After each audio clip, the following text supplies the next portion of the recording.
Salam dəyərli izləyicilər, hər birinizi kanalımda xoş gördük. Bugün sizlərə yeni nəşr 6-cı sinif riyaziyyat dərsliyindən səhifə 39-40-41-də yerləşən mövzunun izahını verəcəm. Mövzumuz kəmiyyətin verilən nisbətdə bölünməsidir.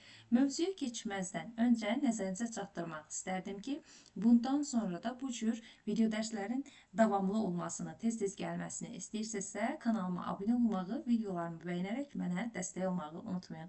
Təbii ki, dərslərim haqqında fikir və təkliflərinizi də şərhlər bölməsindən mənimlə bölüşə bilərsiniz. Sizə xoş izləmələr arzu edirəm. Mən isə keçirəm mövzunun izahına. Mövzumuz kəmiyyətlərin verilən nisbətdə bölünməsidir. Bayaq bunu dedim. İndi baxaq, burada bizə araşdırma müzakirə verib. Görək nə deyir. Heykəllər əsasən bürcdən düzəlir. Mis və qalayın uyğun olaraq 9-un 1-ə nisbətində qarışığından bürünc metalı alınır. Yəni, qarışığın tərkibinin 9 hissəsi misdən, 1 hissəsi isə qalaydan ibarət olur. Heykəldə istifadə olunan qalay bütün qarışığın hansı hissəsini təşkil edir? Gəlin, indi bu suala özümüz cavab verək. Dedik ki, bizim nisbətimiz 9-un 1-ə nisbətidir. Burada 9 mis, qalay isə 1-dir. İndi ümumi kütləmiz 9 ilə 1-i toplasaq 10-dur. 10-da 9-u mis olacaq, 10-da 1-i qalay olacaq. Qalay oldu 10-da 1. Ümumi kütlə 10 idi, 9 ilə 1-in cəmi. Qalay onun 10-da 1 hissəsini təşkil elədi. Mis soruşsaydı, 10-da 9 götürərik. Kütləsi 400 kiloqram olan heykəlin hazırlanması üçün neçə kiloqram qalay tələb olunur? Öncə 400-ü böləcəm 10 yerə. 400-ü bölürəm 10 yerə. Çünki bizim ümumi nisbətimiz, nisbətlərin cəmi 10-dur. 40 alındı. 40-ı 1-ə vursaq qalayı taparıq, 9-a vursaq misə taparıq. 40 vuraq 1 bərabərdir 40 kiloqram qalaydır. Qalay. 40 vuraq 9 360 kiloqramda misdir. Mis və qalay uyğunmu? Hə, tapdıq. Bu heykəlin hazırlanması üçün lazım olan misin kütləsini necə tapmaq olar? Misin kütləsini mən burada qeyd elədim. Bu elə bunun cavabı idi. Araşdırma sualımıza baxdıq. İndi keçək dərsimizə. Kəmiyyətin verilən nisbətdə necə bölə bilərik? Burada 2 üsul verilib. Bunlardan mən daha çox ikinci üsulu tətbiq edirəm uşaqlar. Baxaq, nə deyir? Bəzən ədəd və kəmiyyətlər müəyyən nisbətdə bölmək və hər hansı bir həddə uyğun hissəni tapmaq tələb olunur. Bizdə də sual belədir. 20 kiloqram buğdanı 2-3 nisbətində 2 qaba paylamaq üçün hər qaba düşən buğdanın kütləsini tapın. 20 kiloqram buğda var və biz onu 2-nin 3-ə nisbətdə bölməliyik. Toplam olaraq neçə hissə alınır? 5 dənə hissə alınır. Onda biz 20 kiloqramı öncə 5-ə bölməliyik. Aldıq 4 kiloqram. Deməli, hər hissəyə neçə kiloqram düşəcək? 4 kiloqram düşəcək. 2 nisbəti soruşursa, 2-ni 4-ə vurdum, 8 kiloqram düşdü bu qaba. 3 nisbətində olan qabı soruşursa, 4-ü 3-ə vurdum, 12 düşdü. Toplam yenə də 20 edir. Birinci üsulumuzda nə edirik? Öncə nisbətləri toplayırıq və ədədi həmin nisbətə böldük. 20-ni 5-ə böldük 4, hər hissəyə 4 kiloqram buğda düşdü. Birinci qab 2 nisbətində idi deyə 4-ü 2-yə vururuq 8. İkinci qab 3 nisbətində idi deyə 4-ü 3-ə vurduq 12 kiloqram. Burada da qeyd elədik. İkinci üsulumuza baxaq. İkinci üsulda isə uşaqlar. İkinci üsulda isə nisbətlərin, bax buradakı nisbətlərin yanına, bu nisbətlərin yanına x-lər yazırıq. 2x, 3x. Toplayıb 20-yə bərabər eləyirik və tənlik kimi həll edirik. Aşağıda qeyd olunur. 2x üstə gələ 3x bərabərdir 20, x bərabərdir 4. Yenə də hər qaba neçə kiloqram buğda düşür onu tapdıq. 4 kiloqram, 4 kiloqram, 4, 4, 4. Birinci qabımız 2x idi.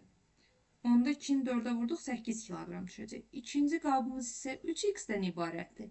3-ü də 4-ə vuranda 12 kiloqram buğda düşmüş oldu. Diqqət eləsəz, hər ikisinin cavabı eynidir. Sadəcə üsullar bir-birindən cüzi fərqlənir. Mən daha çox ikinci üsula üstünlük verirəm. İndi uşaqlar, gəlin keçək çalışmalarımızın həllinə.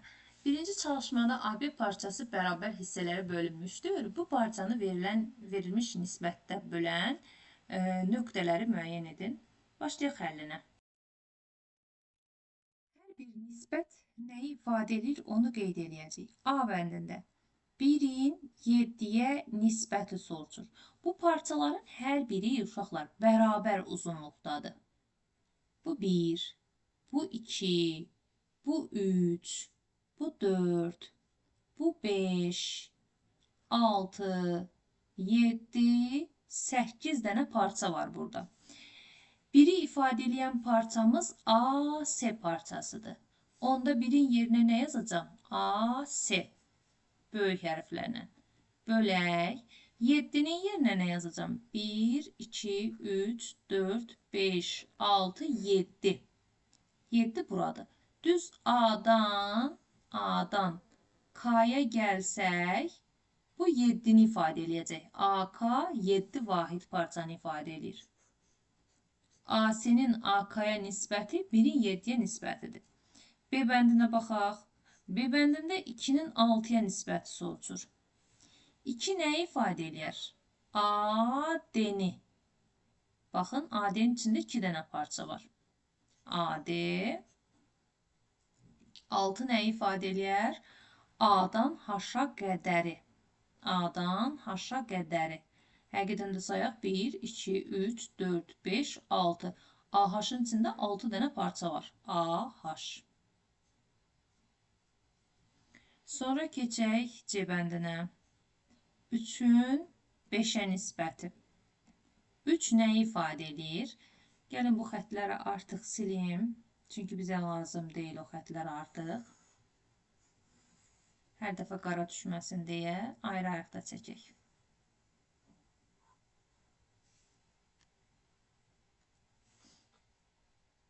İndi bizə lazımdır 3.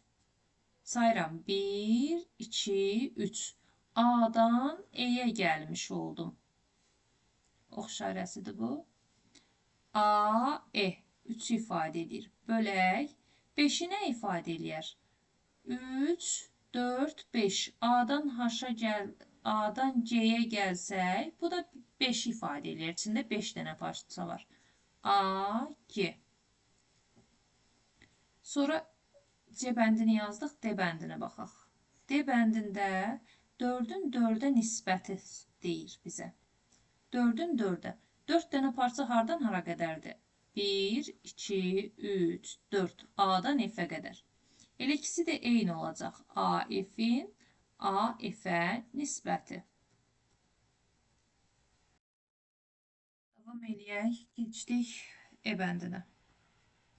E bəndində 5-in 3-ə nisbəti sorulur bizdən. İndi gedək 5 parça. 1, 2, 3, 4, 5.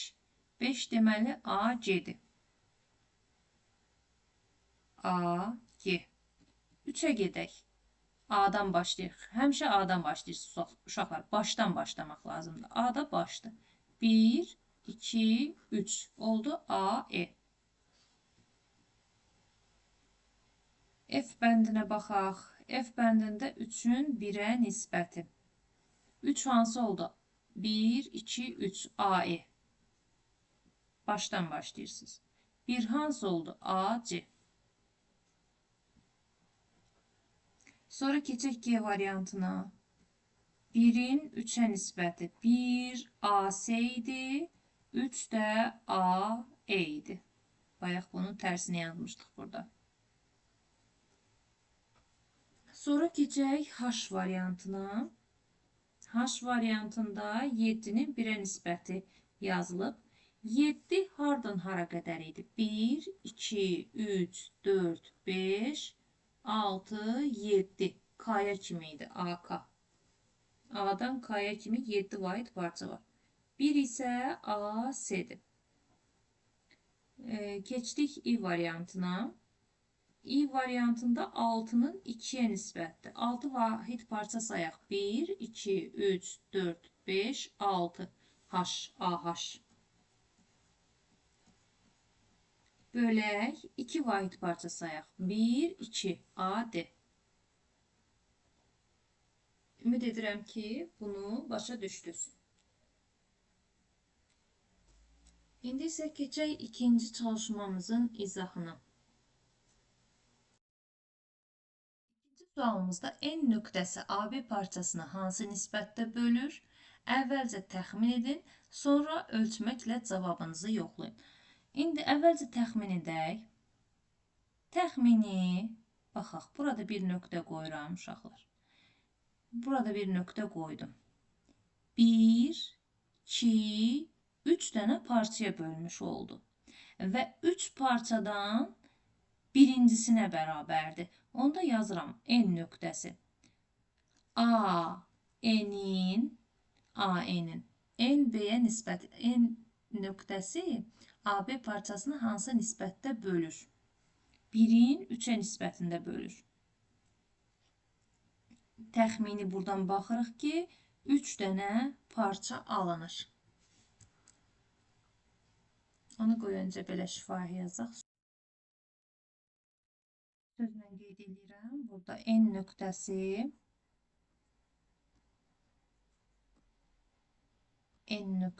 AB parçasını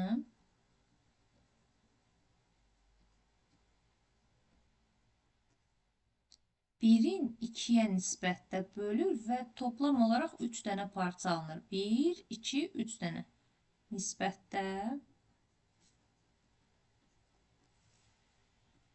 bölür. İndi uşaqlar, mənim yanımda hazırda kitab deyil. Bu PDF-dir. PDF-in üzərində də xəttkeşlə ölçəndə tam dəqiq alınmır. Təxmini götürəcəm. Siz kitabınız varsa, kitabda dəqiq ölçə bilərsiniz. A-dan B-yə qədər mən hazırda kompüterin ekranında ölçəndə təxmini 9 götürürəm bunu. Bölür.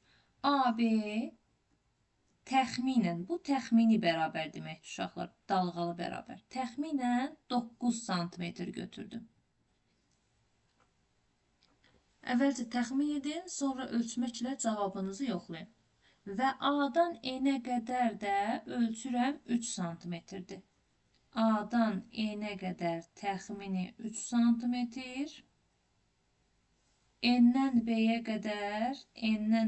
qədər təxmini 6 sm. Həqiqətən də yoxlayırıq ki, 3-ün 6-ya nisbəti 1-in 2-yə nisbətini verəcək bizə. A-N-in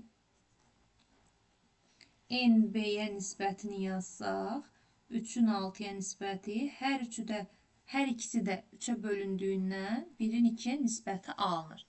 Yenə deyirəm, mən təxmini ölçü götürdüm. İndi keçək B variantına baxaq. B variantında.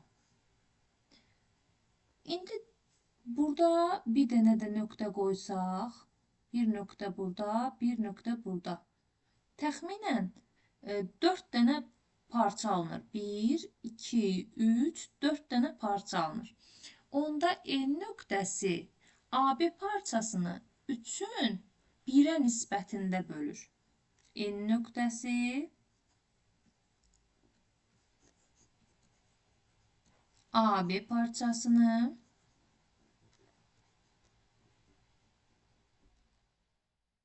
N nöqtəsi AB parçasını 3-ün 1-ə nisbətində bölür.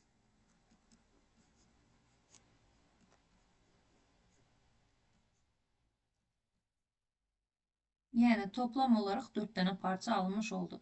İndi AN-in təxmini ölçüsünü tapaq. Yenidən təkrar edirəm. Mən ekranda təxmini ölçürəm bunu. Siz dəqiq ölçə bilərsiniz. A-dan N-ə mən təxminən götürürəm 6,3 sm. N-dən B-yə təxmini 2,1 sm. İndi gəlin nisbətlərini yazaq. A-N-in N-B-yə nisbəti bərabərdir. 6,3-ün 2/1-ə nisbəti. Hər birində vergüldən sonra bir rəqəm olduğuna görə uşaqlar bu vergülləri atıb normal nisbət yaza bilərik. 63-ün 21-ə nisbətinə bərabər olacaq bu. Hər ikisi də 21-ə bölünə bilir. 21-ə bölünsə 3, 21-ə bölünsə 1. Həqiqətən də 3-ün 1-ə nisbəti alındı.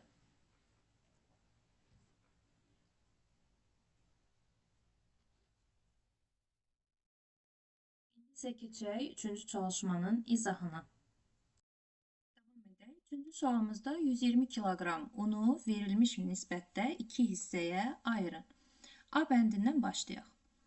A bəndində nisbətlərin yanına x yazıram. 1x üstəgələk 1x. Mən daha çox bu metodu sevirəm uşaqlar və daha çox da bunu tətbiq edirəm.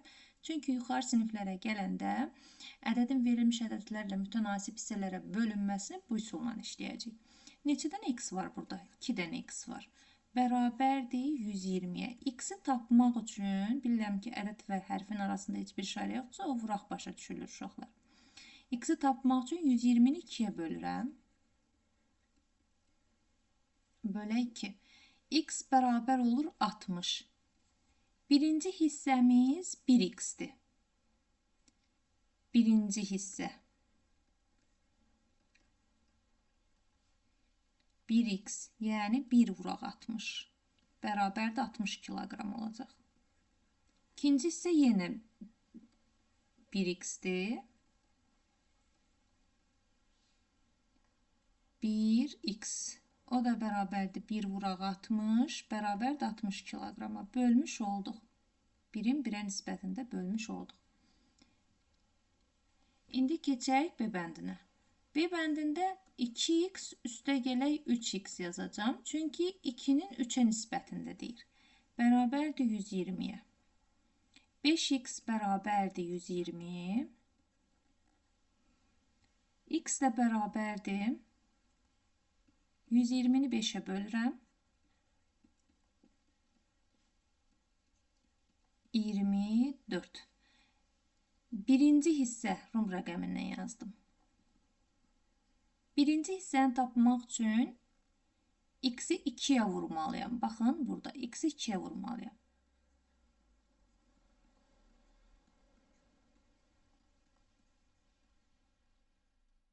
%48 kiloqram. İkinci hissəni tapmaq üçün ikinci hissə 3x-dir. 3-ü 24-ə vurmalıyam. 72 kiloqram. Böldük. C bəndinə baxaq. C bəndində 3-ün 7-yə nisbətini yazıram. 3x üstəgələk 7x.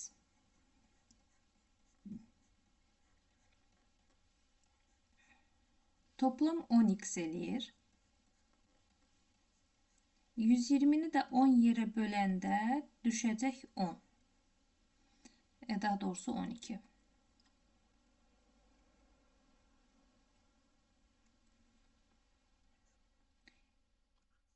Birinci hissəmiz 3x-dir. Ona görə 3-ü vururam x-in qiymətinə 12-yə. 36 kiloqram. İkinci hissəmiz 7x-dir. Ona görə 7-ni vururam x-in qiymətinə 12-yə. 70-84 kiloqram.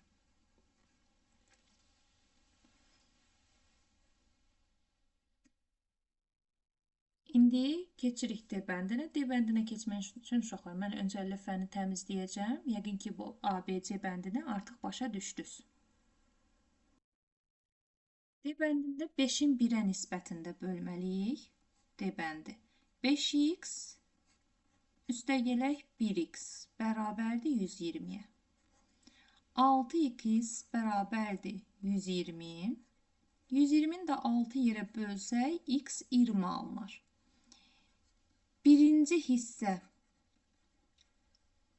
5x-dir. Ona görə 5-i vuracağım x-in qiymətinə. Olur 100 kiloqram. İkinci hissəmiz 1x-dir. 1-i vururam x-in qiymətinə. 20 kiloqram. Bəndinə baxaq. 11-in 1-ə nisbəti verilib. Yəni 11x üstəgələk 1x yazıram. Bərabərdir 120-yə. Olur 12x bərabərdir 120. 120-ni də 12-yə bölsək, alırıq 10. Birinci hissəmiz oldu 11x, yəni 11 vuraq 10, bizə verəcək 110 kiloqram. İkinci hissəmiz 1x-dir. 1 vuraq 10. 10 kiloqram.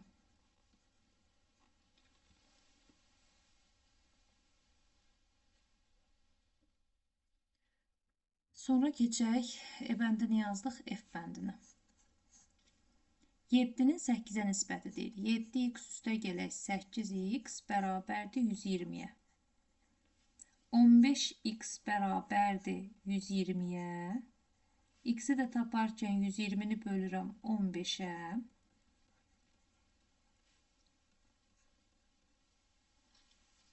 8 dəfə yerləşər səhv eləmirəmsə 80, 8-ə.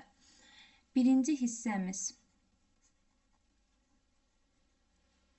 7x-dir. Ona görə 7-ni vururam 8-ə, 56 kiloqram alınır. İkinci hissəmizə baxaq. İkinci hissə 8x-dən ibarətdir. Ona görə 8-i x-in qiymətinə vuracam, yəni 8-ə. 64 kiloqram.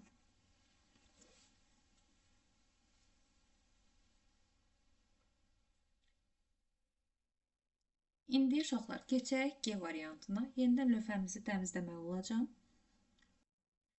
G variantında 70-in 50-yə nisbətində bölməyimizi istəyir G variantı.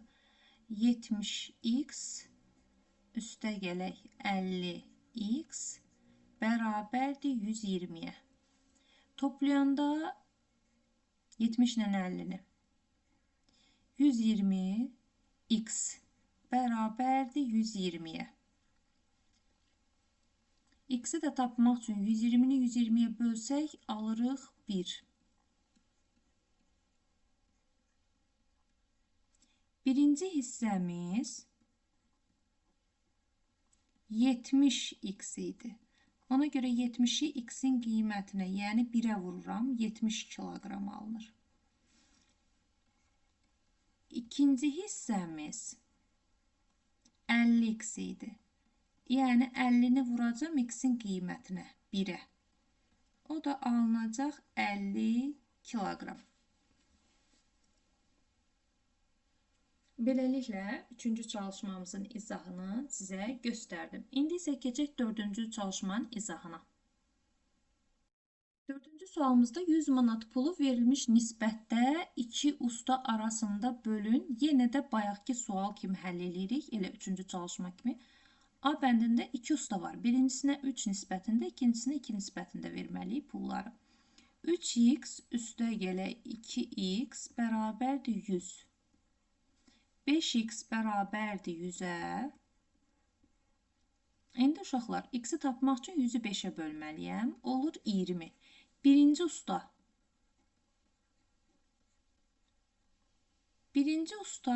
3x ilə işarə olunub. Yəni 3-ü x-in qiymətinə vurmalıyıq. Birinci ustaya 60 manat düşəcək. İkinci ustanı tapaq. İkinci usta 2x ilə işarə eləmişik. Yəni 2-ni x-in qiymətinə 20-yə vururam. İkinci ustaya da 40 manat düşür. 100 manatın 60-ını birinci ustaya, 40-ını isə ikinci ustaya verdik. B bəndində 2-nin 2-yə nisbətində bölməliyik. Yəni 2x üstəgələk 2x bərabərdir 100-ə. Hərəsinə 2-2 nisbətdə verdik. 4x bərabərdir 100-ə. 100-ü də 4-ə böləndə x 25 olacaq. Onda birinci usta 2x ilə işarə olunub. 2x bərabərdir 2 vuraq 25, 50 manat. İkinci usta yenə 2x 50 manat. Hər birinə 50 manat vermiş olduq. Keçək C bəndinə. C bəndində 14-ün 6-ya nisbətində bölməliyik. 14x birinci ustadır, 6x ikinci ustadır. Verdiyimiz pulların cəmi də 100 manatdır. 20x bərabərdir 100-ə. 100-ü də tapmaq üçün x-i 20, daha doğrusu x-i tapmaq üçün 100-ü 20-yə bölməliyəm 5. Onda birinci usta 14x idi. Yəni 14 vuraq 5. 50-70 manat düşür birinci ustaya. İkinci ustanı tapaq. İkinci usta 6x-dir. Yəni 6 vuraq 5. 30 manat da buna düşüb.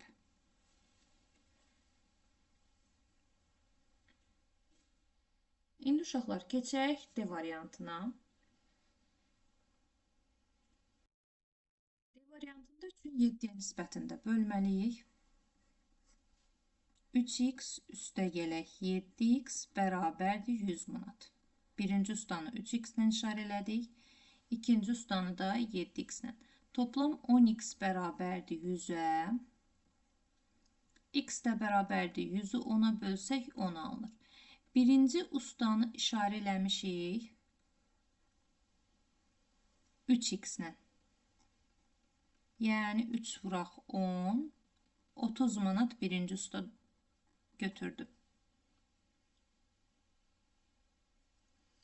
İkinci ustamız, deyəsən bunu bayaq yazmışdıq. Bir dəqiqə uşaqlar.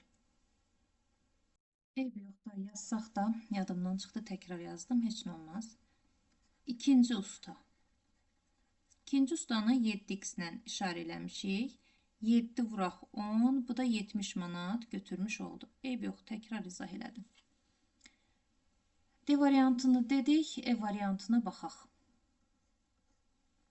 11x 9x şəklində yazdıq. Çünki 11-in 9-a nisbəti deyil, 100-ə bərabər elədik. 20x bərabərdir 100-ə. Uşaqlar, x-i tapmaq üçün 100-ü 20-yə bölməliyik, oldu 5. Birinci usta 11x ilə işarə olunub. Ona görə 11x-in qiymətinə 5-ə vurdum. 55 manat bu qazanıb, götürüb. İkinci usta isə 9x ilə işarə olunub. Ona görə 9-u vuracaq x-in qiymətinə 5-ə. 45 manat da bu qazanmış olur. 100 manatın 45-ini ikinci, 55 manatın isə birinci ustaya verdik. F variantına baxaq. 10-un 15-ə nisbəti 10x üstə gələk 15x bərabərdir 100-ə. 25x bərabərdir 100. X-i tapmaq üçün 100-ü 25-ə bölürük 4. Birinci usta 10x-dir. Yəni 10-u vururuq 4-ə, 40 manat bu birincinin qazancıdır. İkinci usta isə 15x ilə işarə olunur. 15-i vuracaq x-in qiymətinə 4-ə. 60 manat da bu ikinci usta qazanmış olur. İndi bir dənə G bəndimiz qaldı. Mən D bəndini silib, orada G bəndini sizlərə izah edəcəm.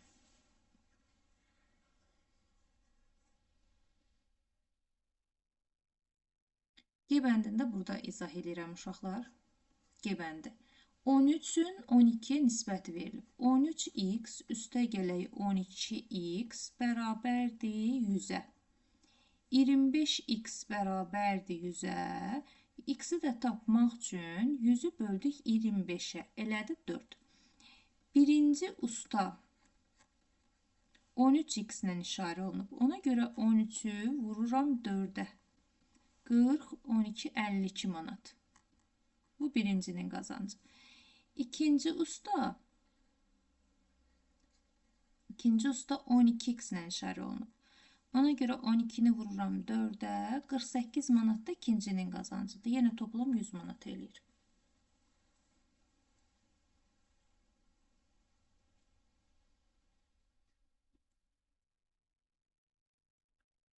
İndi isə keçək uşaqlar 5-ci çalışmamıza. 5-ci sualda suallara cavab verin. Bir dənə nümunə verilib. Gəlin həmin nümunəni araşdıraq öncə. 42 metr lenti 1, 2, 4 nisbətində necə bölmək olar? Birinci solda nisbətlər topladı. 1, 2, 4. Toplayanda elədi 7. 42-ni 7 yerə böldü. Hər hissə 6 metr olacaq. Birinci hissə 1 olduğuna görə 1-i 6-ya vurduq 6. İkinci hissə 2 nisbətində olduğuna görə 6-nı 2-yə vurduq 12. Üçüncü hissə 4 nisbətinə olduğuna görə 6-nı da 4-ə vurduq, elədi 24. Bu birinci üsulumuz. İkinci üsulumuz isə bayaqdan bizim istifadə elədiyimiz üsuldur. Yanlarına x qoyub cəmlədik və veriləndə də bərabər eləyib hər birini ayıraraq da tapdıq. Burada sadəcə onu izah eləyib. Bu kənar hissəsində nisbətlərin uzunluğunu x ilə işarələyin və yaxud necəsə bölün. İndi bir-bir həmin suallara biz cavab tapmağa çalışaq. Nömrə 5-dir. Onu da qeyd eləyək. Üst hissəsinə nömrə 5. A bəndindən başlayıram. A bəndində 45 kiloqram buğdanı 3 kisəyə 2, 2, 5 nisbətində yığaq. Hər birinin yanına x-ləri yazıram. 2x bu birinci kisə, 2x bu ikinci kisə, 5x bu da üçüncü kisə. Bərabərdir 45-ə. Toplayıram 9x bərabərdir 45. X-i tapmaq üçün 45-i 9-a bölürəm və cavab alınır 5. Birinci kisə 2x ilə işarə olunur. Birinci kisə 2x, yəni 2 vuraq 5, 10 kiloqram buğda tutdu. İkinci kisə yenə 2x-dir. Kisə 2 vuraq 5, yenə 10 kiloqram olur. Üçüncü kisəmiz isə 5x ilə işarə olunub.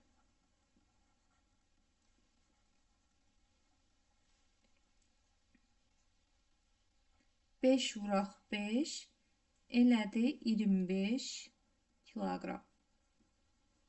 Hər birini tapdıq. B bəndinə baxaq.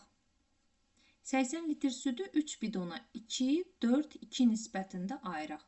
Birinci bidon 2x olacaq. İkinci bidon 4x olacaq. Üçüncü bidon yenə 2x olacaq. Toplam 80 litr süddür. Bölməliyik. 8x bərabərdir 80-ə. X-i də tapmaq üçün 80-i gərək 8-ə bölək. Olacaq 10. Birinci bidon 2x ilə işarə olunub. 2 vuraq 10, 20 litr süd tutdu. İkinci 4x ilə işarə olunub. 4 vuraq 10, 40 litr süd tutdu. Üçüncü yenə 2x-dir. 2 vuraq 10, 20 litr süd də bu tutdu. İndi C bəndinə baxaq. C bəndində 35 dəftəri 3 şagirdə 1, 2, 4 nisbətində paylamaq olar. Birinci şagird 1x-dir. İkinci şagird 2x-dir. Üçüncü şagird 4x-dir. Bax, sadəcə buradakı nisbətlərə baxıram. 1, 2, 4. Yanlarına x qoydum. Toplayıb 35-ə bərabər eləyirəm. Olur, deməli 6, 7x bərabərdir 35. İndi uşaqlar, x-i tapmaq üçün 35-i 7-yə bölürəm. X olur 5. Birinci şagird.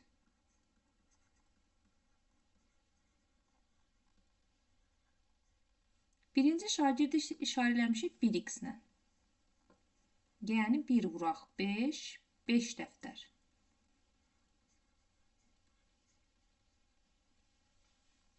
İkinciyə 2x ilə işarələmişik.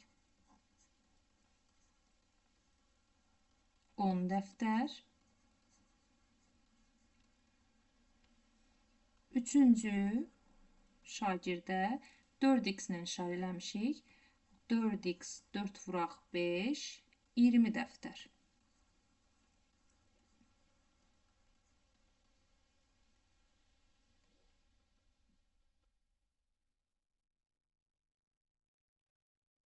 İndi uşaqlar, mən A bəndini silib, orada D bəndini sizə izah edeyim.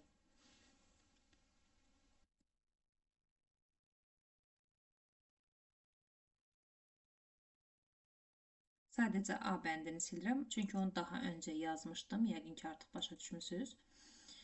İndi keçirəm D bəndinə. B ilə C-ni isə hələ də saxlayıram ki, görə biləsiniz. D bəndi. 180 manat pulu 3 fəhlə arasında 2, 3, 4 nisbətində böl. Birinci fəhlə 2x işarələdi. İkinci fəhləni 3x ilə, üçüncü fəhləni 4x ilə. Sadəcə buradakı nisbətlərin yanına x-lər yazdım. Və bunlara verdiyimiz pulların cəmi 180 manatdır. Toplayaq 9x bərabərdir 180-ə. X-i tapmaq üçün 180-i 9-a bölsək x 20 olacaq. Birinci fəhlə. Birinci fəhləni işarə eləmişik 2x ilə. O da bərabərdir 2 vuraq 20, 40 manat. İkinci fəhlə. 3x ilə işarə eləmişik. 3 vuraq 20, 60 manat.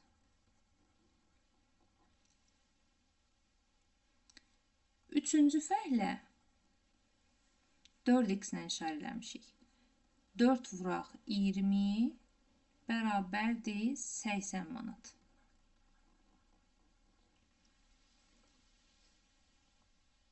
Beləliklə, hər birini verilmiş nisbətdə böldük. İndi isə keçək 6-cı sualın izahına. 6-cı suala keçməzdən öncə burada bizə riyaziyyatın tarixindən maraqlı bir məlumat verilib. Qızıl nisbət tamın elə nisbətdə bölünməsidir ki, tamın böyük hissəyə nisbəti böyük hissənin kiçik hissəyə nisbətinə bərabər olsun. Bir daha təkrar edirəm uşaqlar. Riyaziyyatda qızıl nisbət deyilən bir anlayış var və bundan bir çox sahədə çox istifadə edirlər. Tikintidə, memarlıqda və s. Bu nədən ibarətdir? Tamın böyük hissəyə nisbəti bərabərdir böyük hissənin kiçik hissəyə nisbətinə. Bax, orada da qeyd olunur. Məsələn, indi burada baxaq, AB parçası verilib. AB parçası verilib. Tamın AB-nin böyük hissəyə nisbəti, SB-yə nisbəti bərabərdir böyük hissənin, yəni SB-nin kiçik hissəyə, AC-yə nisbəti. Bir daha təkrar edirəm. Tamın AB parçasının böyük parçaya nisbəti, SB-yə nisbəti bərabərdir böyük parça SB-nin kiçik parça AC-yə nisbətinə. Bu nisbət təqribən 1,1618-in 1-ə kimidir. Qədim Yunanlar qızıl nisbətlə yaradılan sənət əsərlərini estetik cəhətdən daha zəngin hesab edirdilər. Leonardo da Vinci, Salvador Dali kimi dahi rəssamlar öz əsərlərini əsasən bu nisbətlər əsasında yaratmışlar. Burada da həmin əsərlərdən birini görürsünüz. Təbiətdə də bu nisbətə rast gəlmək olar. Orta əsrlərdə qızıl nisbət, tanrı nisbəti də adlandırılırdı. Uşaqlar, maraqlı bir məlumatdır. Özünüz üçün oxuyarsınız. Biz isə sadəcə bu hissəsini istifadə edəcəyik. Qızıl nisbət tamın böyük hissəyə nisbəti bərabərdir böyük hissənin kiçik hissəyə nisbətinə. İndi 6-cı sualımıza baxaq. 6-cı sualda qonşu bucaqların dərəcə ölçülərinin nisbəti 2-nin 7 olarsa, bu bucaqların hər birinin dərəcə ölçüsü nə qədərdir? Uşaqlar, öncə yadımıza salırıq. Qonşu bucaqların cəmi neçə dərəcədir? 180 dərəcə. Yenə də yanlarına bunların x yazıb 180 dərəcəyə bərabər edirik. Yazıram 2x üstə gələk 2x üstə gələk 7x bərabərdir 180-ə. Qonşu bucaqların cəmi 180 dərəcə olduğuna görə. Toplayırıq 9x bərabərdir 180-ə. X-i də tapmaq üçün 180-i 9-a bölsəm 20 qalır. Birinci bucaq adla yazaq. Bura 2x idi. Bura 7x idi. Adlandıraq A, C, D bucağı. Bucaq A, C, D bərabərdir. 2x götürmüşük. Deməli, 2-ni x-in qiymətinə vurmaq lazımdır. 40 dərəcə. Digər bucağımız D, C, B bucağıdır. Bucaq D, C, B bərabərdir 7x ilə işarələmişik. 7 vuraq 20 bərabərdir 140 dərəcəyə. Bucaqları da oxuyarkən iki tərəfdən də oxuya bilərsiniz. Əsas odur ki, təpə nöqtəsini mərkəzdə oxuyun. A, C, B, A, C, D və yaxud D, C, A. İkisi də bu bucağı göstərir. İndi ikinci bucağı oxusaq. D, C, B və yaxud B, C, D. Hansı formada istəsəz oxuya bilərsiniz. Biz isə keçək 7-ci çalışmanın izahına. Beton qarışığı 2 hissə sement, 3 hissə qum və 4 hissə çınqıldan hazırlanır. A bəndində 27 ton beton qarışığı hazırlamaq üçün sement, qum və çınqılın hər birindən nə qədər götürmək lazımdır? Başlayaq A bəndinə. Deməli, sement 2x yazacağım. Çünki 2 hissədir. Qum 3x-dir. Çünki 3 hissədir. Çınqıl isə 4x yazıram. Çünki 4 hissədir deyir. Bax, buradakı nisbətə əsasən. Sementə 2x, quma 3x, çınqıla 4x. A bəndində 27 ton sonda qarışıq almalıyıq.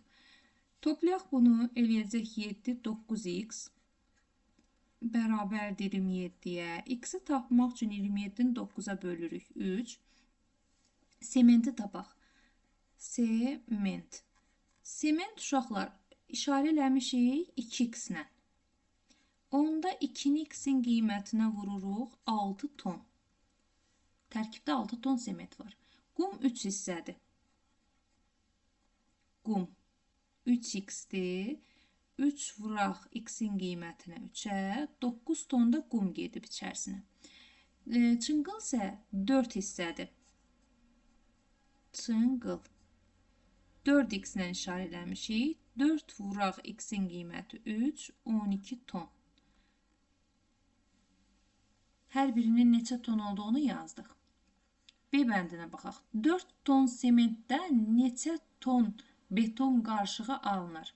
Sementi necə yazmışıq uşaqlar? Sementi yazmışıq 2x ilə. 2x ilə. Və sement bizdə neçə tondur? 4 ton sementdir. Bərabər eləyirəm 4 tona. Heç bu t-nı yazmasaq da olar, bu vahidi lazım deyil bizə. Nisbət 2x-dir sement. Qarışığımızın içində amma 4 tondur. Buradan x-i tapa bilərik. X bərabər oldu 4-ü 2-yə böləndə 2. İndi qumu nə qədər yazmışıq? 3x yazmışıq. X-in qiymətini də artıq bilirik. 3 vuraq 2, 6 ton da qum oldu. Sement 4 ton, ton. Çınqıl olacaq. Üzrə hesab edin uşaqlar. Burada çınqıl əvəzi q yazmışam. Danışa yazanda məndə belə səhvlər olur. Üzrə hesab edərsiniz və harada da səhvimi görsəz, zəhmət olmasa bildirin ki, onu vaxtında qeyd edeyim. Digər uşaqlar da görə bilsin. Çınqıl.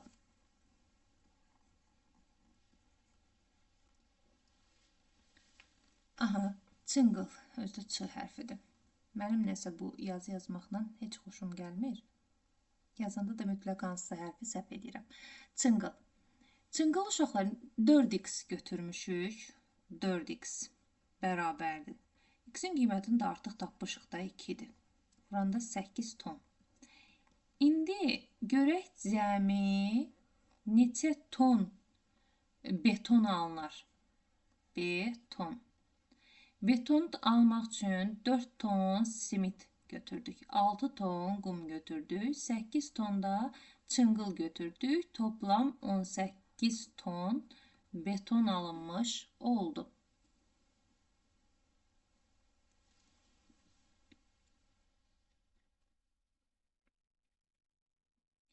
İndi isə keçək biz 8-ci çalışmaya. Sualımız belədir. Samir və bacısının yığdıqları göbələklərin sayları 3-ün 4-ə nisbətindədir. A bəndinə baxaq. Samir və bacısının yığdıqları göbələklərin nisbəti 3-ün 4-ə nisbəti kimidir? Deməli, Samiri biz işarə eləyəcəyik 3x ilə, bacısını 4x ilə. 3x üstə gələk 4x bərabərdir. A bəndində Samir 12 göbələk yığdısa, bacısı neçə göbələk yığdı? Hə, bunu öncə bu nisbəti silək. Sualımızın forması biraz fərqlidir. Samiri işarə eləyirik. Samir.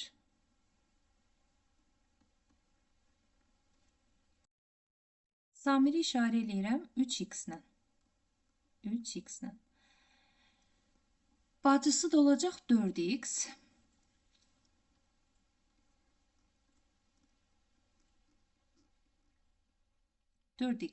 İndi Samir neçə göbələk yığıb? 12 göbələk yığıb. Yəni 3x bərabərdir 12-yə. Samir 3x ilə işarə eləmişik axı. X-i də tapmaq üçün 12-ni 3-ə bölürük 4. Artıq x-in qiymətini tapdığımıza görə göbələk.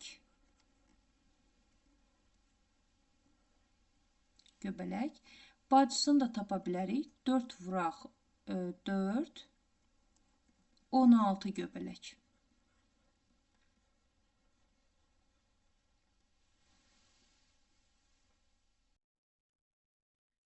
Samir 3x ilə işarə elədik və deyir Samir 12 göbələk yığıb. Yəni 3x bərabərdir 12. Sadələşdirdik x-i 4 tapandan sonra bacısı da 4x-dir.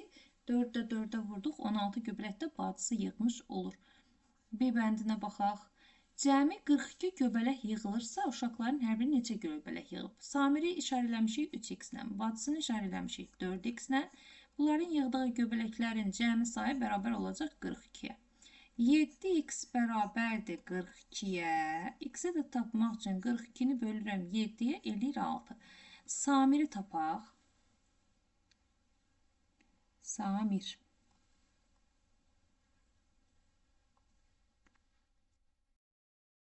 Samir 3x ilə işarə elədiyimizə görə 3x-in qiymətini 6-ya vurdum.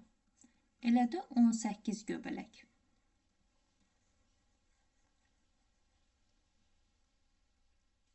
Bacısına baxaq. Bacısını uşaqlar işarə eləmişik biz 4x ilə. Ona görə 4-ü vururam x-in qiymətinə. 24 göbələk də bacısı yığıb.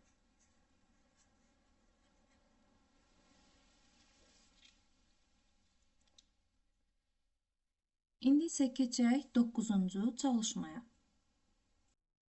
Sualımız belədir. Buğda və arpa zəmilərinin sahələri 9-un 5-ə nisbətindədir. Buğda və arpa zəmiləri. Onda buğda olacaq 9x, arpa olacaq 5x. Buğda zəmisinin sahəsi arpa zəmisinin sahəsindən 20 hektar çoxdur. Hər zəminin sahəsi nə qədərdir? İndi uşaqlar işarə eləyirəm buğdanı. Buğdanı işarə elədim 9x. Arpa olacaq onda 5x. Bizə deyilir ki, buğda zəmisinin sahəsi arpa zəmisinin sahəsindən 20 hektar çoxdur. Yəni, buğda zəmisinin sahəsindən arpa zəmisinin sahəsini çıxanda 20 hektar çoxdur. Buğda arpadan 20 hektar çoxdur. Ona görə buğdanın sahəsindən arpanın sahəsini çıxanda 20 hektar qalmalıdır, o çox olan. 4x bərabərdir 20-yə. X-i də tapmaq üçün 20-ni 4-ə böldüm 5. İndi buğdanı tapaq. Buğda 9x-dir.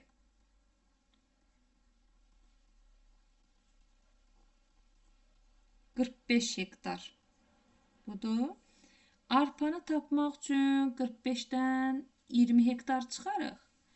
25 qalar. Və yaxud elə 5x ilə taparıq. Hansı olsa alınacaq. Arpa. bərabərdir 5x, o da bərabərdir 5 vuraq 5, 25 hektar. Diqqət eləsəz, elə bu digərindən 20 hektar az olmuş oldu. Hər bir zəminin sahəsini ayrı-ayrıqda tapdıq. Ümid edirəm ki, bunu da başa düşdünüz. İndi isə keçək 10-cu sualımızın izahına. 10-cu sualımız belədir. Sinifdəki 28 şagird 3 qrupa bölündü. Şagirdlərin 7-də 3 hissəsi birinci qrupa düşdü. İkinci və üçüncü qruplardakı şagirdlərin sayı 3-ün 5-ə nisbətində oldu. Hər qrupda neçə şagird var? İndi uşaqlar, birinci qrupa düşən şagirdlərin sayı sinifdəki şagirdlərin sayının 7-də 3 hissəsidir. Onu tapa bilərik. Birinci qrup.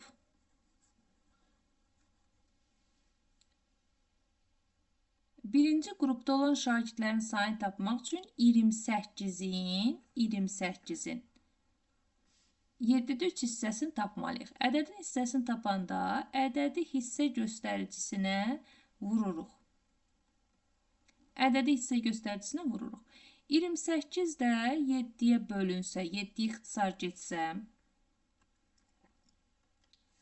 və yaxud aşağı siniflərdən öyrəndiyiniz metod kimi ədədin hissəsini tapanda ədədi məxrəcə bölürük, aldığımız cavabı surətə vururuq. Belə də deyə bilərsiniz. 28-i 7-yə böləndə qalacaq 4. 4-ü 4-ə vuranda eləyəcək 12.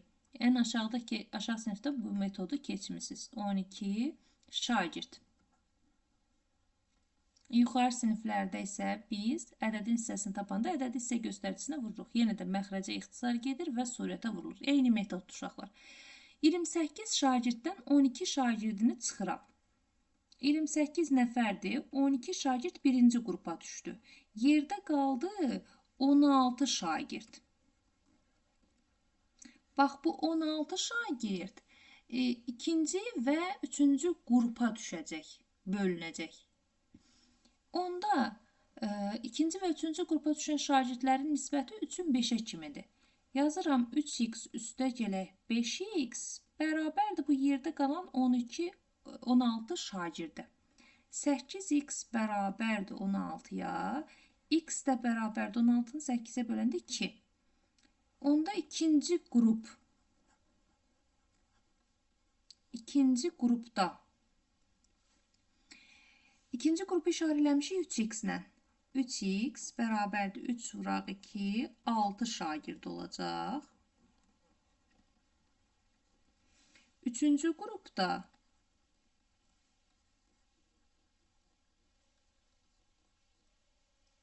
üçüncü qrupu işarələmişik 5x-lə. 5 vuraq 2, 10 şagird də burada olacaq.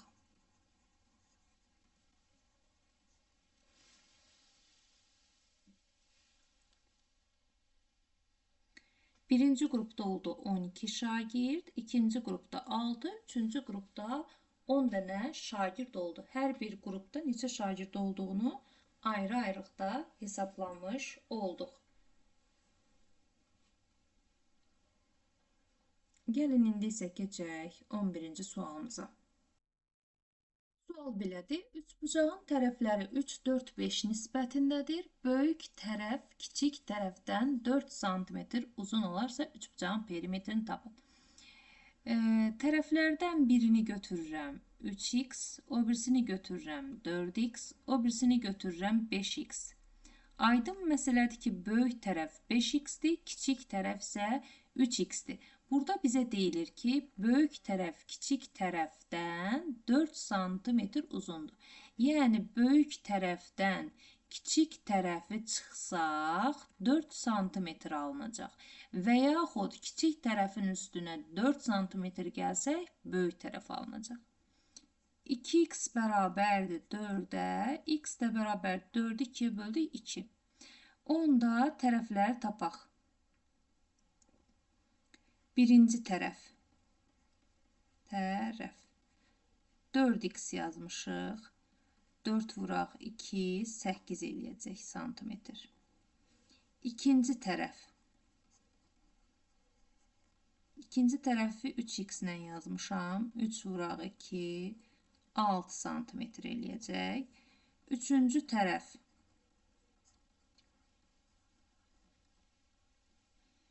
5x ilə işarələmişik. 5 vuraq 2 eləyəcək 10 santimetr. Üçbucağın perimetrini tapanda bu üç tərəfi cəmləməliyik uşaqlar. Perimetr üç tərəfin cəmidir. Perimetr bərabər 8 plus 6 plus 10. 18, 24 santimetr olmuş oldu perimetrimiz.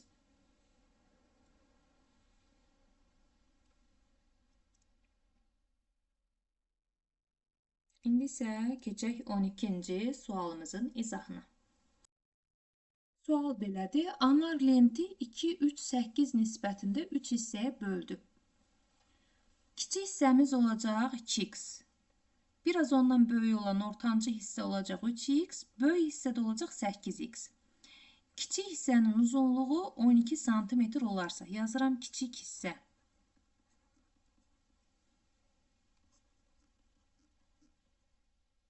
Aydın məsələdir ki, uşaqlar, kiçik hissə 2x ilə işarə olunur. 2x bərabərdir deyir 12 santimetrə. Kiçik hissəni 12 santimetr verir. Onda x oldu 6. 12-ni 2-yə böldük 6. Lentin əvvəlki uzunluğu neçə santimetr olar? İndi nisbətlərinə baxırıq. Bax, bu 2x-dir, kiçik hissə. Bu 3x-dir, biraz ondan böyük olan. Bu da ən böyük olan 8x-dir. Cəmi neçə x verir? Lent cəmi neçə hissədən x-dən ibarətdir? 2, 3, 8. 2x üstə gələk 3x üstə gələk 8x bərabərdir 13x-dir. X-in qiymətini də bilirik. Yerinə qoyaq. 13 vuraq 6, 60, 18, 78 santimetr olmuş oldu.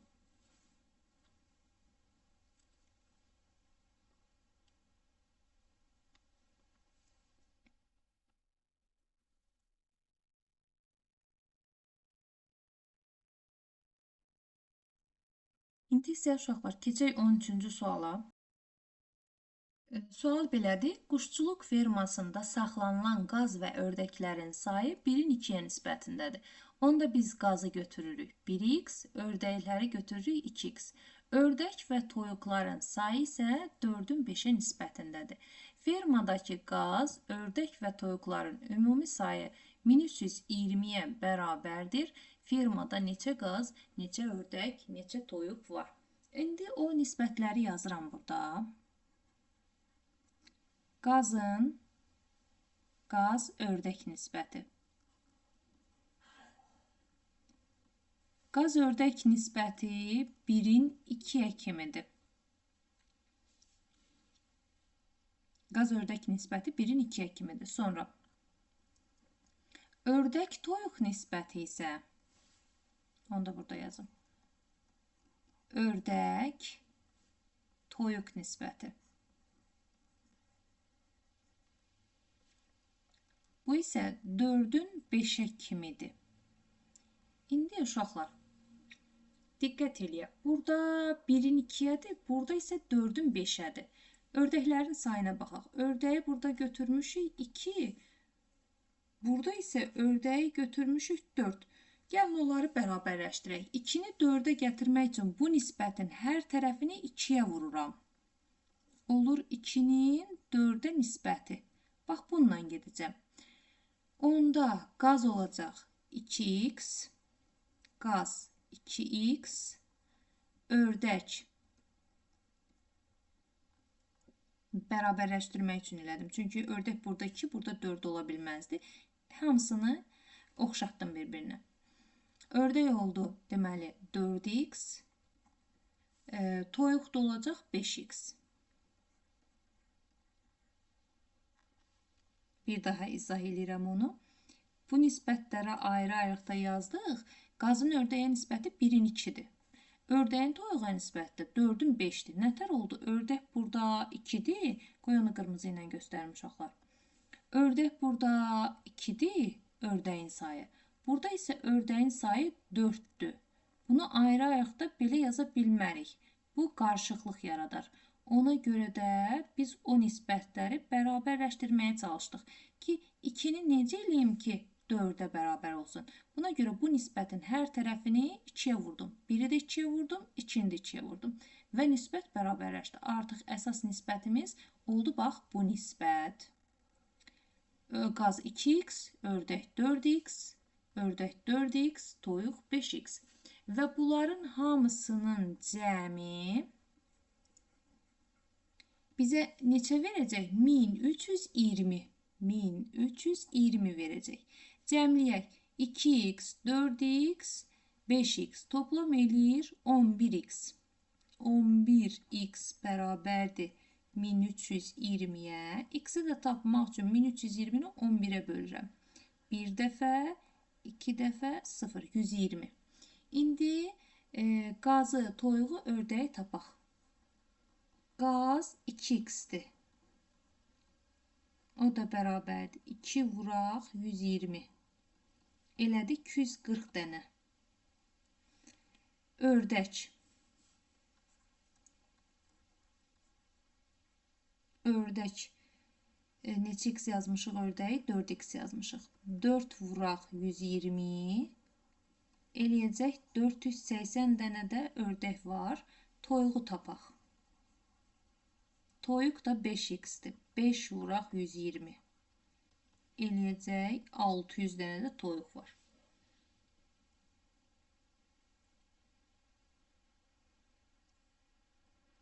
Toplasaz yenə də 1320 dənə alınır. Ümid edirəm ki, bunu da başa düşdünüz uşaqlar. İndi isə keçək 14-cü sualımıza.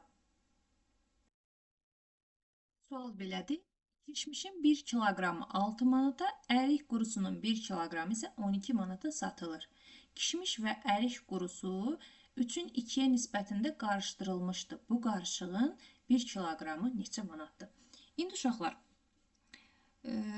kişmişin 1 kiloqramının 6 manat olduğunu bilirik. Ərik qurusunun 1 kiloqramının 12 manat olduğunu bilirik. Kişmiş və ərik qurusu 3-ün 2-yə nisbətində qarışdırılıb.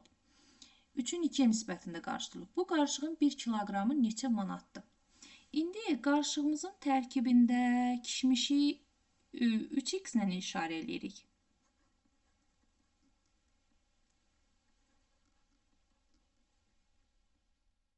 3x ilə işarə edirik.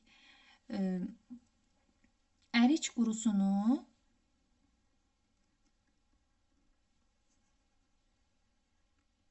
ərik qurusunu 2x ilə işarə edirik.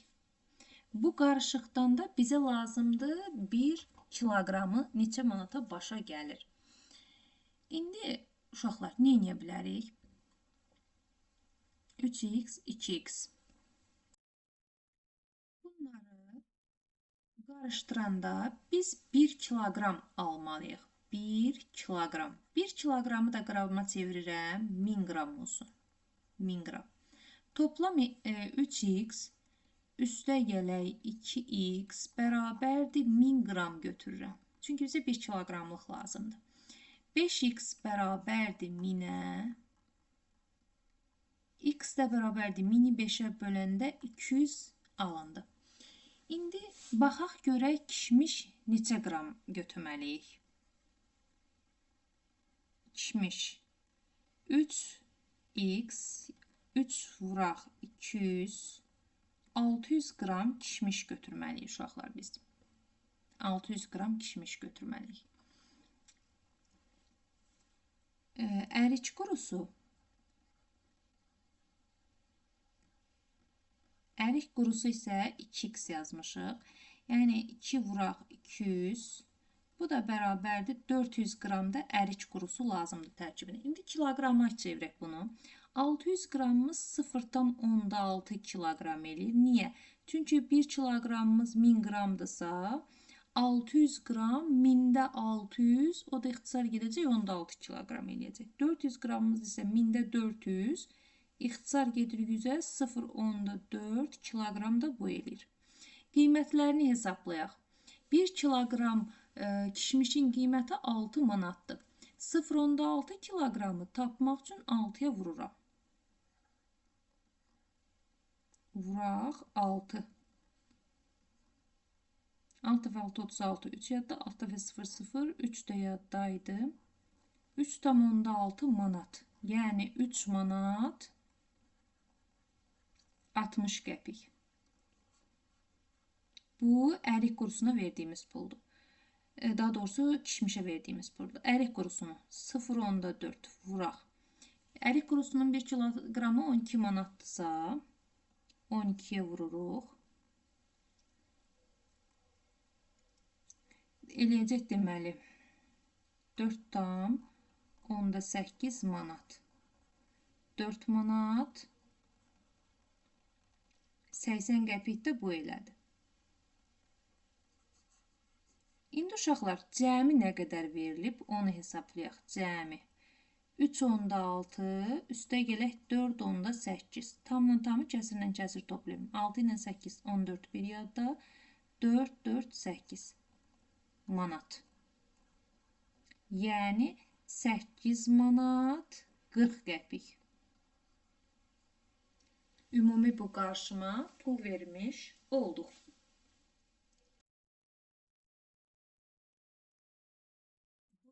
Mövzudakı sonuncu çalışmamız idi. Ümid edirəm ki, dərsim sizin üçün faydalı olacaq və mövzunun izahını, çalışmaların izahını tamamilə başa düşəcəksiniz. İzlədiyiniz üçün hər birinizə təşəkkür edirəm. Dərslərinizdə uğurlar arzu edirəm. İnşallah növbəti videonun izahında görüşmək ümidi ilə. Növbəti videomuzda olacaq deməli. Növbəti videomuz səhifə 42-də olan tənasübün izahı olacaq. Tezliklə çəkib sizlər üçün yerləşdirəcəm. İzlədiyiniz üçün təşəkkür edirəm. Gələn videolarda görüşmək ümidi ilə.